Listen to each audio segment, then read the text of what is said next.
हम बात कर रहे हैं एक बार आज फिर कोर्ट को लेकर के जो साफ तौर पर सुप्रीम कोर्ट की बातें निकल कर आई हैं और उसके बाद प्रोटेस्ट कर रहे लोग इस वक्त जो बड़ी तादाद में हैं उनके बीच में बेदारी मुहिम चलाई जाती तो क्या बेहतर नहीं होता। इसको लेकर के इस पर भी बात करने की जरूरत है। एक बड़ा सवाल है राजीव रंजन जी, जहां लाख लोग इकट्ठा होने का दावा किया जा रहा है, जहां 50,000 लोग इकट्ठा होने का दावा किया जा रहा है, 10-5,000 तो हमेशा मौजूद रहते हैं ऐसा बताया जा रहा है, और लोग कड़ाके की सर्दी में भी रात रात भर बैठे हैं, तो क्या इतने बेहतर प्लेटफॉर्म का प्रयोग इस तरह के नारेबाजी या प्रोटेस्ट के बजाय इस पूरे कानून को लेकर के बेदारी यानी जागरूकता जगाने में किया जाता तो बेहतर नहीं होता? उसके बाद देखा जाता आगे, या उसके अच्छे और बुरे पहलुओं को टटोला जाता। आज मैं या इतने दिनों से अगर मैं लगातार देख रहा हूं, लोगों के बीच में जाकर भी सुनने, महिलाओं से भी हमने बात की, लगातार जो चेहरे बन गए इस आंदोलन की उनसे भी बात की, बस एक सूत्रीय बात है, हमें इस देश से बाहर कर देंगे, हमें इस देश से बाहर कर देंगे। अब ये उन्हें कोई कितना भी समझाए कि आपके लिए नहीं है, वो मानने को खाली नहीं है। आखिर ऐसा क्यों? एक्चुअली इमरान साहब, जैसे इरशाद साहब बैठे हैं, कौशिक साहब बैठे हैं, मेरे मित्र हैं, अगर इन लोगों के जैसे जितने भी इंटेलेक्चुअल लोग हैं, अगर वो हमारे तरफ से, मैं एज एडवोकेट बात कर रहा हूं, या बीजेपी की तरफ से मैं देख रहा हूं कि उनके जो भी नेता हैं, जो भी पार्टी से बिलोंग करते हैं, मतलब जो सरकार के तंत्र पे हम भारी पड़ जा रहे हैं। मैं आपको बताना चाह रहा हूं, सरकार के आपके विश्वास पे हम भारी पड़ जा रहे हैं। नहीं, आप क्या कर रहे हैं कि गलत डायरेक्शन में लोगों को समझा रहे हैं। क्योंकि सीएए के बारे में आप अगर सही बताएंगे कि सीएए है क्या और इससे क्या लॉस होना है, रंजन भाई कौन बताएगा? आप बताएंगे। आप हम तो बता रहे हैं। आप कभी बीच में गए? आप देखिए, ऑलरेडी गजट हो चुका है, मुझे बताइए, गवर्नमेंट ने नोटिफिकेशन कर चुका है। गवर्नमेंट आपने कभी कोशिश की कि बिल्कुल कोशिश की जा रही है, जाके अब क्या है, कोशिश की जा रही है, डेली ऐलान हो रहा है, डेली लोगों का स्पीच जा रहा है। स्कूल में संजीव कौशिक एनपीआर का कौशिक जी मेरा सवाल सुनिए, जिस दिन एनपीआर का ऐलान हुआ, देश के वजीर दाखिला अमित शाह उसी शाम टेलीविजन पर आकर के पूरे देश को बार बार बताते रहे, समझाते रहे कि भाई साहब ये एनआरसी से कहीं इसका कोई लेना देना नहीं है, सीए से नहीं लेना देना नहीं है, सब समझा दिया। बावजूद इसके संजीव कौशिक जी, इरशाद अहमद जी और तमाम लोग अभी भी अगर मुजाहिरीन के बीच जाएंगे तो वो एनपीआर, एनआरसी और सीए को ऐसा जोड़ेंगे कि लोगों को ये लगेगा कि बस कल हम इस देश से बाहर निकाल दिए जाएंगे। ये हालात हो रहा है। कौशिक साहब, एनआरसी जब वजूद में नहीं है तो सवाल ये है ना, उस पे संजीव कौशिक जी, सवाल मेरा ये है कि सर, संजीव कौशिक जी, सवाल मेरा ये कि आप समझना क्यों नहीं चाहते? सरकार समझा के सर भी पटक ले। सरकार समझा रही है? अरे भाई, लोग बैठ के एक झुंड में लोग बैठ के प्रोटेस्ट कर रहे हैं, वहां एक बार किसी को भेजिए तो सही। क्यों नहीं भेज रहे हैं? संजीव कौशिक जी, ये क्या जिद है? ये क्या जिद है? जब जगह जगह रैलियां हो रही हैं वहां बता दिया जा रहा है सरकार के लिए वो टेलीविजन घर घर देखे जा रहे हैं, सोशल मीडिया घर घर जा रहा है, उस पर बार-बार बता दिया जा रहा है सरकार के जरिए। सोशल मीडिया द्वारा समझाया जा, सरकार चली जाएगी तो छोटी हो जाएगी। आप क्या चाहते हैं? वो नागरिक छोटे हो जाएंगे। ये क्यों नहीं चाहते? मतलब ये अहम की लड़ाई है, क्या लड़ाई है? समझ से बाहर अहम की लड़ाई है, कंफ्यूजन है। सरकार से संवाद करे, कंफ्यूजन दूर करे। संवाद कर रही है, संवाद हो नहीं रहा है। अच्छा, ये मुझे बताइए, राजीव जी, मेरा सवाल इन्हीं से है जी, सरकार किससे संवाद करे? कोई क़यादत सुनिए, इन मुजाहिरों की कोई क़यादत, कोई चेहरा, कोई लीडर है? जब किसान आंदोलन इस देश में हुआ था, एक चेहरा सामने आता है, महेंद्र सिंह टिकैत। सुनिए, जब अन्ना आंदोलन होता है तो चेहरा सामने आता है, अन्ना हजारे। मुसलमानों का रिजर्वेशन को लेकर भी छोटे मोटे आंदोलन हुए हैं, तो उसके भी कुछ मुस्लिम चेहरे आते हैं सामने कि हाँ ये इसकी क़यादत कर रहे हैं। इस आंदोलन का चेहरा कौन है? फिर मुझे बताइए इसके पीछे कौन है? फिर मुझे बताइए इसके पीछे कौन है? कौन चेहरा? किससे सरकार बात करे? किससे सरकार बात करे? संजीव कौशिक, आप लोग जानबूझ करके इस आग को हवा देने की कोशिश कर रहे हैं। बुझाने का प्रयास कोई नहीं कर रहा, बुझाने का प्रयास कोई नहीं कर रहा। ये धीरे ये समझाओ, दिल्ली के एलजी ने लोगों को बुलाया, एक दादी जान गई, 3 और लोग गए, क्या वो आंदोलन के क़यादत करने वाले हैं? जब एक सिस्टम है कि नहीं, जमहूरियत में एक सिस्टम है ना, कोई मुजाहरा चल रहा है, कोई बड़ी तहरीक चल रही है, उसका कोई चेहरा, कोई लीडर होता है, किससे बात करे हुकूमत? समझाया किसको? अगर कुछ पहल भी करना चाहे तो। बहुत अच्छा सवाल इमरान भाई पूछा है, सुन लीजिए कुछ। आप एक बहुत ही जिम्मेदार जो दिल्ली के वजीर आला के बाद अगर उनसे पहले कोई आता है तो यहाँ के लेफ्टिनेंट गवर्नर आते हैं। उन्होंने शाहीन बाग के जो अब क्लेम करते हैं कि वही ऑर्गेनाइजर है मेन, उन्हीं लोगों के थ्रू, उसमें सैयद तासीर अहमद एक हैं जो मेन ऑर्गेनाइजर हैं, जिसमें 2 दबंग दादी के नाम से मशहूर जो 2 ओल्ड लेडी हैं वो थी, एक सुल्तान अहमद थे और 3-4 लोग थे। सबके नाम मेरे पास आए हैं। अगर आप लेफ्टिनेंट गवर्नर की बात को सुनने के बाद आपने वहां जो बयान दिया, कहा कि ठीक है हम कल से स्कूल के बस को अपने हॉस्पिटल के जितनी भी इस तरह की एम्बुलेंस आती हैं और जो भी एसेंशियल सर्विसेज की चीजें आती हैं उनको जाने देंगे। आज मॉर्निंग में आपने ये बात रखी भी, आपने ये शुरुआत करी, लेकिन उसके थोड़ी देर के बाद उन्हीं ऑर्गेनाइजर की फोन आया जब कोर्ट का ऑर्डर आ गया। उसके बाद कहते हैं कि अब हम सोचेंगे और हमें लगता है कि अब हम बैजल साहब की बात भी नहीं मानेंगे। तो कौशिक साहब, आप कैसे अपने आप को, आप बताइए, मानो यासिर जिलानी की बात आप नहीं मानेंगे, भाजपा के लीडर की बात नहीं मानेंगे, संबित पात्रा को नहीं मानेंगे, आप अरुण सिंह को नहीं मानेंगे, आप मनोज तिवारी को नहीं मानेंगे, बैजल साहब को तो मानना चाहिए था। बैजल साहब की बात को तो आगे बढ़ाते, आप खुद गए थे, आपके साथ हिंदुस्तान का एक बहुत बड़ा मीडिया वो है, वो गया था, उसने पूरी स्टोरी लगाई, उसके बाद भी आपने मना कर दिया। दाव पे लग जाएगी। बैजल साहब जाएंगे लेकिन सरकार के कोई नुमाइंदे नहीं जाएंगे। अब आप देखिए आपको क्या है, सरकार के नुमाइंदे क्या, अब बताइए, दिल्ली बताया जा रहा है, दिल्ली का मालिक अगर कोई है तो वो बैजल साहब। दिल्ली को मालिक कहने का मतलब ये है कि आप एडमिनिस्ट्रेशन अगर लीगल वे में अगर देखेंगे तो वही सबसे पहले वही है जिनको आप कह सकते हैं उनको सुन सकते हैं। मैं आ रहा हूं आपके पास, मुझे आप ये समझा दीजिए इरशाद साहब, ये कैसी अना है, ये क्या है, ये कैसा अभिमान है, मतलब क्या चाह रहे हैं आप? ये पहली बात, या ये दिल्ली का चुनाव चलेगा तब तक होगा या वेस्ट बंगाल के आने तक चलेगा, ये भी मुझे समझा। मैं कहना चाहता हूं कि लेफ्टिनेंट गवर्नर साहब ने एक लफ्ज भी नहीं बोला इनके बारे में कि आप सीए क्यों वैलिड है, क्या है, कुछ भी नहीं बोला उनसे। इन्हीं की बात सुन ली, उन्होंने कहा ठीक है साहब जाइए आप। लिहाजा तो अगर क़यादत होती, अगर कोई बड़ा चेहरा होता, कोई लीडर होता तो उसको सुना भी जाता, वो समझाता, उसको कोई भरोसा भी दिया जाता। 4 लोग 8 लोग 10 लोग जाएंगे तो क्या बात किया जाए? कमाल की बात है, कमाल की बात है। क्या कह रहे हैं आप, क्या कह रहे हैं? इरशाद साहब जो सारी बातें वो रिकॉर्ड में है, अभी नहीं कहना चाहते क्योंकि अभी हम लोग कहेंगे नहीं, थोड़ा इन लोगों को और देख लिया जाए। अरे आप कौन बहुत सारे उसको सामने लाएंगे। मैं कहना चाहता हूं ये कि पहली बात ये है, रिकॉर्ड नहीं, बात जो हुई वो अभी यासिर जिलानी साहब ने कहा था कि कपिल सिब्बल ने केरला पंजाब को कह दिया कि गलत है, वो अनकंस्टिट्यूशनल है। उन्होंने तो सीए को भी कहा अनकंस्टिट्यूशनल, उसको क्यों नहीं मानते? आधी बात कपिल सिब्बल की मानते हैं, आधी बात नहीं मानते। कहेंगे तो मुझे लगता है कि अपने वकालत में उनको दोबारा से सोचना पड़ेगा कि कौन सा कानून कहां पढ़ लिया। 20 बार कहा है, आज भी कहा है, कहने से आज एडवोकेट कह रहे हैं, एडवोकेट आप प्लीड करने जा रहे हैं, पॉलिटिशियन आज भी कहा है भाई, मालूम करो ना, आज भी कहा है, दोनों दो आज भी कहा लोगों ने आज भी कहा है एक और कॉन्स्टिट्यूशनल कह रहे हैं, तो मुझे लगता है एक बार उन्हें दोबारा से अपने आप को रीथिंक करना पड़ेगा। आधी बात सही है, आधी बात गलत है। अपने मोबाइल को वैसे करना पड़ेगा और लॉ को सीखना पड़ेगा, लॉ को सीखना पड़ेगा। वो सीए के बारे में कह रहे हैं तो गलत कह रहे हैं, ये तो कुछ कमाल हो गया भाई। आधी बात सही, आधी बात गलत उसकी। नहीं आज भी कोर्ट में उन्होंने कहा है कि अनकंस्टिट्यूशनल है। अरे खड़े होकर कहा है, कोर्ट में कहा है, वो कंफ्यूज हो चुके हैं, कंफ्यूज हो गए, अब कंफ्यूज हो गए। आपके पास जब आऊंगा आप बोलिएगा जरूर।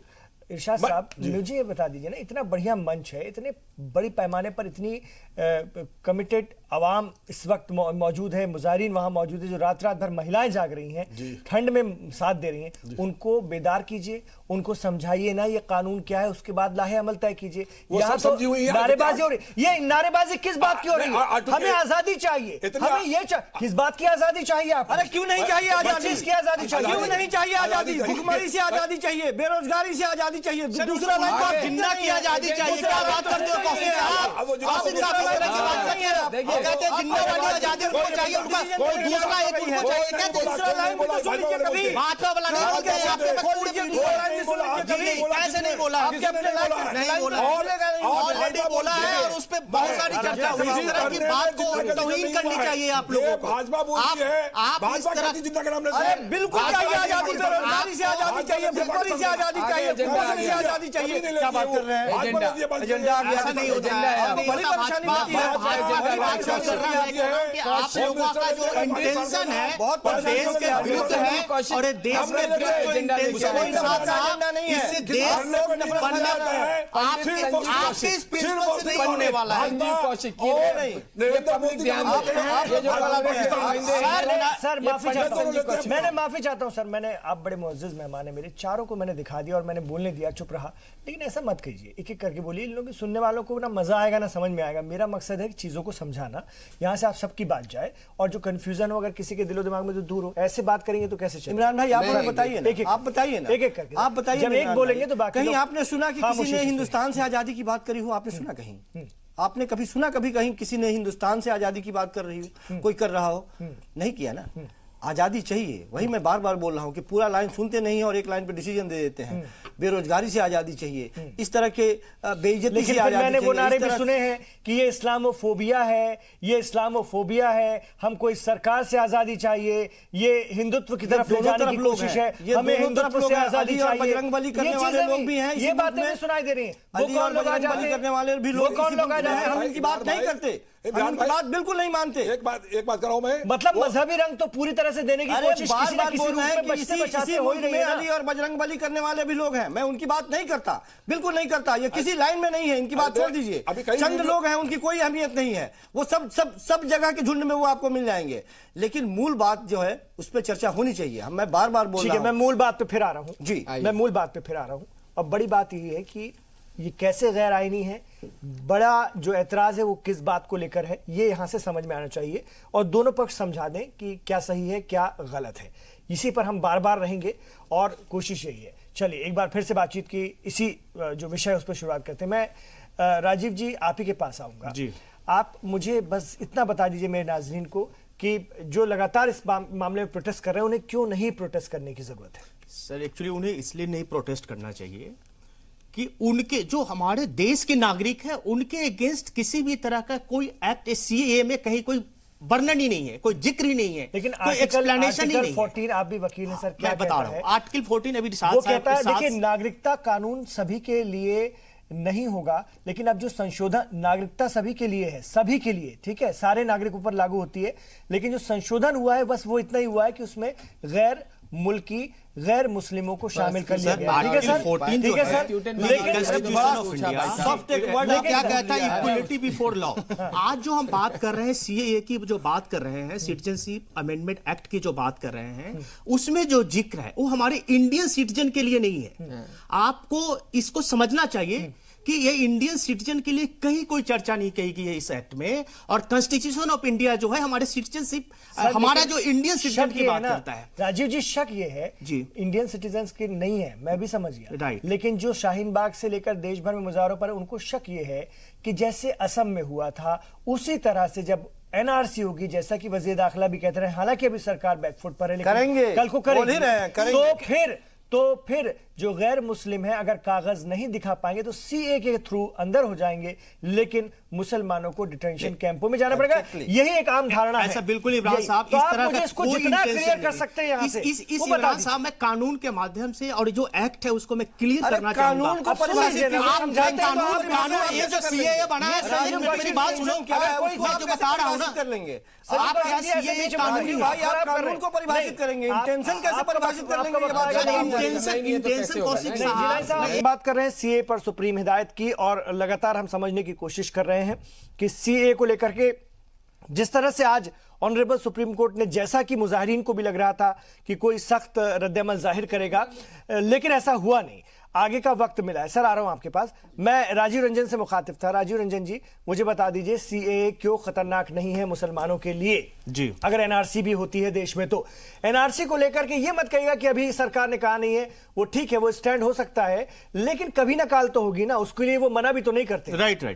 इमरान साहब क्या है कि मैं आपको बताना चाहूंगा कि नागरिकता बिल जो अमेंडमेंट एक्ट बना है वो क्या है कि अफगानिस्तान, पाकिस्तान, बांग्लादेश से आने वाले प्रताड़ित हिंदू, जैन, बौद्ध, ईसाई, पारसी, सिख शरणार्थियों को मैं समझ गया सर, भारत की नागरिकता इसमें दी जा रही है, दी जाएगी। सीए को लेकर भी कोई एतराज नहीं है, जब एनआरसी होगी जब दिक्कत पैदा होगी। एनआरसी भी होती है तो उसमें भी हमारे जो मुसलमान भाई हैं उनको कहीं भी 1% से कोई खतरा नहीं है। अगर आप मुझे कहीं भी बता दीजिए कि ऐसा कहीं कोई गजट हमें दिख रहा हो, ऐसा कोई नोटिफिकेशन आ रहा हो कि उनसे जब वो हमारे सिटीजन है, हमारे इंडियन सिटीजन है, मुसलमान और हिंदू तो हम पॉलिटिशियन बना रखे हैं, लेकिन अदरवाइज उसमें असम में वो खदशा आप समझिए, मेरे दर्शक क्योंकि मुझे उनकी बात को क्लियर भी करना पड़ेगा आपसे।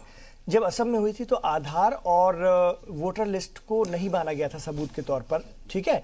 तो जब देश में भी होगी, अगर इस तरह से कुछ हो गया तो मुसलमानों में भी या सभी तबकों में जो आप हम जो हैं जो कम से कम थोड़ा पढ़ा लिखा समाज कहा जाता है, हम लोगों के पास कुछ ना कुछ कागजात तो हैं, हमें पता है, हमने रखे भी हैं। जी जी। लेकिन एक बहुत बड़ा तबका सभी वर्गों में है सर, जो कि नहीं रख पाता है कागज, उसे नहीं पता है बहुत सारी चीजों के बारे में, उसका क्या होगा। और उसमें फिर ये होगा कि गैर मुस्लिम तो ये सीए के थ्रू, अगर वो भारत के नागरिक साबित नहीं हुए तब भी सीए के थ्रू अंदर हो जाएंगे, लेकिन जो मुस्लिम है उसको उस पर कोई फिर किसी का बस। इमरान साहब ये एक्चुअली इमरान साहब क्या है, समझिए जी जी, सीए के जो थ्रू जो भी जिनको नागरिकता मिलने जा रही है वो 3 देश है जिसको कि अभी नोटिफाई किया गया है।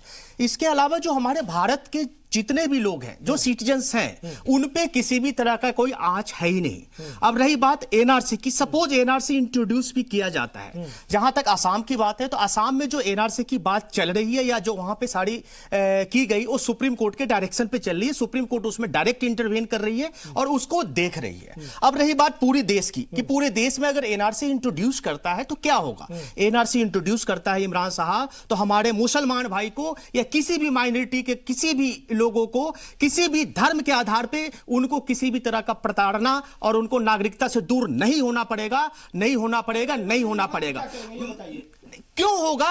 हम जब नहीं होगा, पेपर एनआरसी में नाम नहीं आएगा, फिर क्या करेंगे ये बताइए आप। सर एनआरसी में नाम नहीं, क्यों कैसे नहीं आएगा? एनआरसी में नाम आएगा। तो कैसे आपके पास रिकॉर्ड है, कैसे छूट गए लोग? आप कैसे छूट गए सर? वो छूट गए जब डॉक्यूमेंटेशन, मैं बता रहा हूं कैसे छूट गए, फैमिली कैसे छूट गए सर? छूट गए उसके लिए फिर है ना, उसके लिए आप जाइए उसमें ट्रिब्यूनल्स में जाके डॉक्यूमेंट तो लगाइए। लाइन में लगेंगे ना सर, लाइन में तो लगना पड़ेगा। जब आपको जब पैसे की जरूरत होती है, आज आप शाहीन बाग में जाके लाइन में लगे हुए हैं ना, आप रात में वहां पे बैठते हैं ना, उसके लिए तो आपको दर्द नहीं होता है। लाइन से जोड़ दिया आपने। नहीं, लाइन में नहीं लगना पड़ेगा, आंदोलन किया जा रहा है। सर जो प्रक्रिया होती है, आपको पता है कि अगर प्रक्रिया है, अगर हमें आधार कार्ड बनाना है तो मुझे जो सेंटर है वहां तो जाना पड़ेगा, मुझे फोटो तो खिंचवाना पड़ेगा ना। जो इस वक्त मुजाहरे में है वो ये भी कह रहे हैं कि भाई साहब, आपको जब आधार में सारी जानकारियां आपके पास पहले ही आ चुकी हैं, सब कुछ आपके पास है, तो फिर ये एनआरसी करने की जरूरत भाई सरकार चाहे इसका मतलब वो ये कहते हैं, से वो ये कहते सारी जानकारी है वो ये कहते हैं सैयद यासिर जिलानी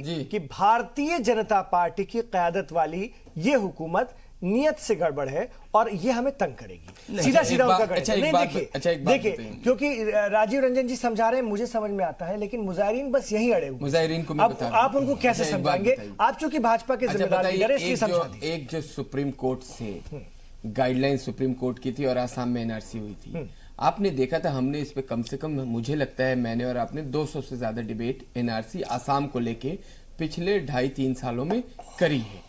उसमें आपको पता है हर डिस्ट्रिक्ट में लीगल एड सेंटर हुआ करता था, ट्रिब्यूनल बाद में दिया। फिर ये था कि निचली जो सबसे नीचे की अदालत होती है इकाई, सर्वोच्च न्यायालय तक की ताकत दिया गया कि आप अपने आप को आके अपील करके क्लेम कर सकते हैं कि आप भारतीय हैं कि नहीं हैं। लेकिन क्योंकि आपको समझना नहीं है, कौशिक साहब जैसे लोग जो भड़काने के लिए बैठे हुए हैं, उन्हें भड़काना है आम आदमी को। अभी इन्हें जरूरत पड़ जाएगी, दुबई जाएंगे, छोटी सी जगह बता रहा हूं, तो सारे पेपर लेके पहुंच जाएंगे ये खुद अपने कौशिक साहब। लेकिन क्योंकि इन्हें लगता है कि उस कंधे को वो थोड़ा सा कंधा कमजोर है, फिर कंफ्यूजन आप पैदा कर रहे हैं। अरे मेरी बात नहीं है, मेरे पास सारे पेपर हैं। सुन लीजिए, मेरी बात सुन लीजिए। हम उसकी बात कर रहे हैं, कहना होगा कहिए। हम उसकी बात कर रहे हैं, हम उसकी बात कर रहे हैं, जिसके पास है उसकी बात कर लीजिए आप। जी भारत, मेरा और आपका सवाल भी नहीं है, एक बड़े तबके का भी नहीं है। मैं उन तमाम करोड़ों लोगों की बात कर रहा हूँ, सभी अच्छा सुनिए जिनके पास वाकई जिनको नहीं पता है बहुत सारी चीजें, सरकार, उनको क्या कतारों में लगना पड़ेगा। ये सरकार भारतीय जनता पार्टी की, आप बिलीव करें कि जब मैं क्यों कहा था कि हमने एनआरसी पे जब डिबेट करी थी, तमाम असम के लोगों को हमने, अपने लोगों का जो वॉलंटियर्स थे, जो मदद करने वाले लोग थे, उन्होंने नंबर दिया था कि कोई भी दिक्कत हो तो आप हमसे बात करिए और अगर कोई प्रॉब्लम होगी तो हम वहां पे आएंगे। वहां जाना भी हुआ, उन लोगों से मुलाकात भी, उनको समझाया गया जो भारत के नागरिक हैं। बार बार मैं उत्तर प्रदेश, बिहार, मध्य प्रदेश, 1600 करोड़ रुपए तो तमाम लोगों को देखिए, 1600 करोड़ रुपए तो बलि चढ़ा दिया आपने, ऐसे बहुत बलि चढ़े हैं। अब आप भी खोल दूं, ऐसे पूरे मुल्क में लागू करेंगे, अफरा तफरी का माहौल पैदा करने वाले हैं। साल में कितने यही तो आशंका है कातरोची से लेके, और इतिहास जब निकालेंगे, आप जो बोल रहे हैं, जो जिन लोगों ने बोलने और आपके नियत में अंतर है, यही तो प्रॉब्लम है। आप यदि ईमानदारी से यदि बोलेंगे तो कोई प्रॉब्लम ही नहीं है। समझा रहे हैं तो संजीव कौशिक के बीच में जरूर बोले। समझाने की बात गाइड कर रहे हैं, भड़काना है, भड़काने की बात नहीं है, गलत तरीके से समझा रहे हैं। मैं आऊंगा सर आपके पास, आप ही से पूछो। आप जो भी भारत के मुसलमान इस वक्त उनको शंका है कि उनको भारत में उनके पास अगर कोई पेपर नहीं होगा तो उनके लिए कोई प्रॉब्लम हो सकती है। मैं उनकी दिमाग में अगर किसी ने ये बात डाल दी है, मैं उनसे अपील करना चाहता हूं। अरे साहब, ये तो एनआरसी, आप भारत के नागरिक हैं, भारत के भूमिपुत्र हैं। हमारे जैसे तमाम लाखों लोग ऐसे होंगे कि बहुत सारे पेपर, बहुत सारी चेन नहीं है मौजूद, मैं कह रहा हूं। लेकिन जब भी जरूरत पड़ती है, जब भी हमें बाहर जाना पड़ता है, मुसलमानों में तो आप यकीन मानिए कि 15 से 18% का रेशियो ये है जो दूसरे मुल्क में, खाड़ी देशों में काम कर रहा है। और जो खाड़ी देश में जाते हैं वो तमाम अपने डॉक्यूमेंट्स लगा के अपना पासपोर्ट बनाते हैं, अपना मेडिकल सर्टिफिकेट बनाते हैं, अपने स्कूल का सर्टिफिकेट तय करते हैं। और उनके पास सब के सब, आप घबराइए नहीं, एक ऐसी आशंका भी खारिज कर भारत के अंदर सारे लोगों के पास पेपर है, आप ये कहना चाह रहे हैं? आशंका भी खारिज कर रहे हैं। बिल्कुल है, उनके पास पेपर है और जब भी जरूरत पड़े, आप जो एनपीआर है, लेकिन कंफ्यूज कर रहे हैं। पर वहां पर तो पोस्टर आप कंफ्यूज कर रहे हैं कि मेरे अब्बू के पास पेपर था, मेरे दादा के पास, फिर उन पेपर्स को बकरा खा गया और बकरे को मेरे दादा ने खा गया। अब मेरे पास कोई पेपर नहीं। मैं राजनीति नहीं करना चाह रहा था। देखिए वो क्या है कि जो भोले लोग होते हैं, जो जल्दी, क्योंकि 70 सालों से एक पार्टी ने उनके ऊपर ऐसा डोरा डाल रखा था जिससे वो निकल गए थे, लेकिन सडनली उनको घुमाए। इन्हें क्या पसंद आता है? इन लोगों को ये पसंद आता है कि कोई फिल्मी दुनिया का कोई एक्टर हो, वो ये कह दे कि आजादी से पहले तो भारत का वजूद नहीं था। मतलब कि इस कौम के सारे लोग बेवकूफ हो गए, चंद लोग समझदार हो गए। नहीं, कैसे सुन लेंगे? आप जो बोल रहे हैं कैसे हम सुनते रहेंगे? मैं खड़ा आप जो बोल रहे हैं कैसे सुनते रहेंगे? कि पता भी नहीं चलेगा। छोड़ दीजिए, आप भगाएगी या नहीं भगाएगी, सुन लीजिए, कौम मानती है। चंद लोगों को आप ही लोग तय करेंगे, ऐसा कोई झूठ साथ बाजार तय करेंगे। अब नया मार्केट आपने खोज लिया है। अफजल गुरु की जो फांसी है वो गलत थी, उस पे सवाल उठा ले। ये देखिए सोशल मीडिया पे सिर्फ यही चलाएंगे, ये सुबह से शाम तक चलाएंगे। ये बगैर इसके काम तो चलना नहीं है। फिर चले गए, चले जाएंगे। बोल रहे हैं सोशल मीडिया पे सब साथ खड़े हैं, सोशल मीडिया पे सब साथ खड़े हैं। अभी सैफ खान ने बोल दिया, आप उसको लेके ऊपर उठा के चल रहे हैं। सैफ खान ने बोल दिया कि उसको यही नहीं मालूम भारत का इतिहास, बहुत संजीदा बहस है, बहुत संजीदा बहस है। आप शाहीन बाग पर बड़े-बड़े पोस्टर लगा रहे हैं। शाहीन बाग में ये कौन पोस्टर लगे? औरतों को गाड़ी, औरतों को तो कुछ कह ही नहीं रहे। वही औरतें आपको कल आपके नेता को मार के भगाए, वही औरतों ने, उन्हीं औरतों ने दिग्विजय सिंह को चप्पल दिखाया है, उन्हीं औरतों ने चप्पल दिखाया है और आप लोगों को भी भगाएंगी वही औरतें। आप घबराइए मत। उन्हीं औरतों ने परसों दिग्विजय सिंह को चप्पल दिखाया और कहा कि भाग जाओ, यहाँ जाने किसी को नहीं आने दे रही है, किसी को भी नहीं आने दे रही है। सुनने के लिए आप जाएंगे तो वही सुलूक होगा। नहीं, वही सुलूक नहीं होगा, नहीं होगा। मैं गया हूँ और मैं फिर जाऊंगा, फिर बताऊंगा। भारतीय जनता पार्टी के लोग तो करीब भी नहीं जाते। लेकिन मैं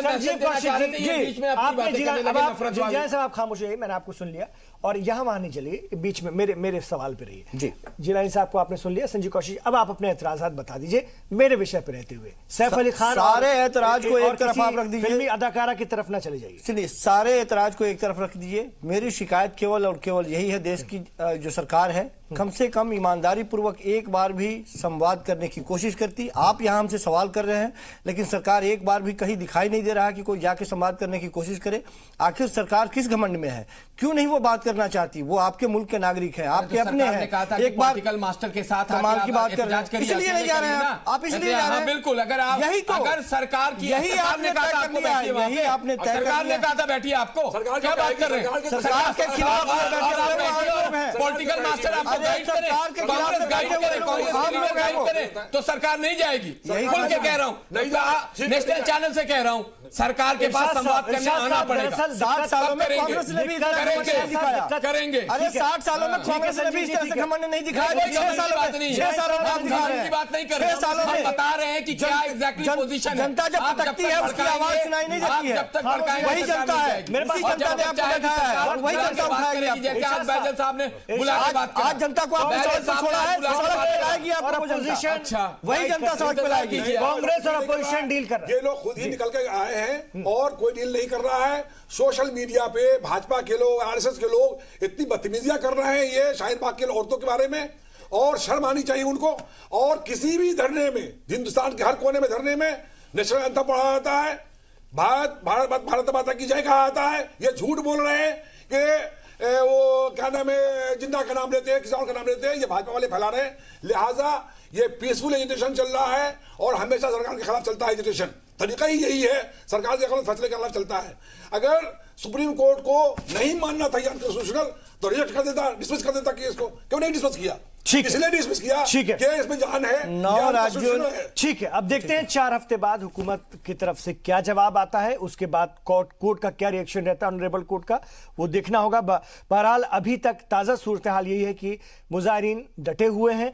जैसा कि उन्होंने कल कहा था कि कोर्ट के किसी भी आदेश के बाद वो सोचेंगे, लेकिन ऐसा लग रहा है कि उन्होंने सोच लिया है और वो अभी मौजूद रहेंगे धरनों पर। अब देखते हैं हुकूमत कैसे उनसे राब्ता कायम करने की किस लेवल पर कोशिश करती है। बहुत शुक्रिया आप तमाम लोगों का, हमारी लगातार इस पर नजर बनी है और कोशिश यही है कि यहां से सही बात जाए और यहां से कुछ कंफ्यूजन अगर है तो वो दूर होने की कोशिश हो। ये पहली कोशिश होती है। बहुत बहुत शुक्रिया।